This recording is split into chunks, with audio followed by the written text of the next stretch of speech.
Assalomu alaykum hurmatli tomoshabinlar. Bugun sizlarga Sanoat qurilish bank ilovasida bo'layotgan aksiya yordamida pul ishlab olishni o'rgataman. Unda boshladik. Buning uchun Play Market yoki App Store'dan Sanoat qurilish bank ilovasini qidiramiz, ya'ni SQB. Xuddi videoda ko'rsatilgan kabi qidiruv tizimiga yozamiz.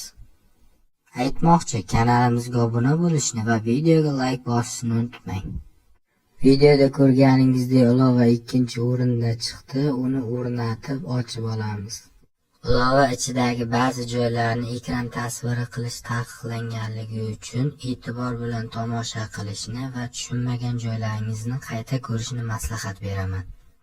Ilovaga birinchi kirganingizda til tanlash bo'limi chiqadi. Bu yerdan o'zingizga qulay bo'lgan xohlagan bitta tilni tanlaysiz va telefon raqamingizni kirgizib SMS kod orqali tasdiqlaysiz. Shundan so'ng keyingisi tugmasini bosganingizdan so'ng ushbu oyna ochiladi.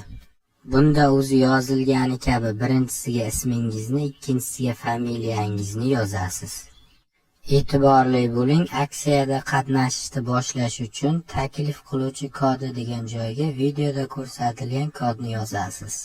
Va videoda ko'rsatilgan joyga tasdiqlash belgisi, ya'ni galchka qo'yib, keyingisi tugmasini bosishingiz mumkin. Va sizda ushbu oyna ochiladi. Bu yerda harf va raqamlardan iborat 8 tarik parol tuzishingiz kerak. Va ixtiyoriy maxfiy so'z kiritasiz va keyingisi tugmasini bosishingiz mumkin.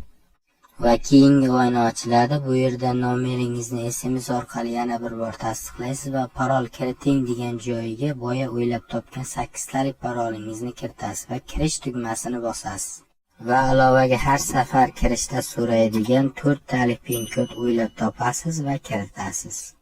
Barcha bank ilovalarida bo'lgani kabi ilovadan to'liq foydalanish uchun videoda ko'rsatilgan joydagi tasdiqlash galchkani bosamiz va identifikatsiyadan o'tish tugmasi orqali identifikatsiyadan o'tishimiz kerak bo'ladi.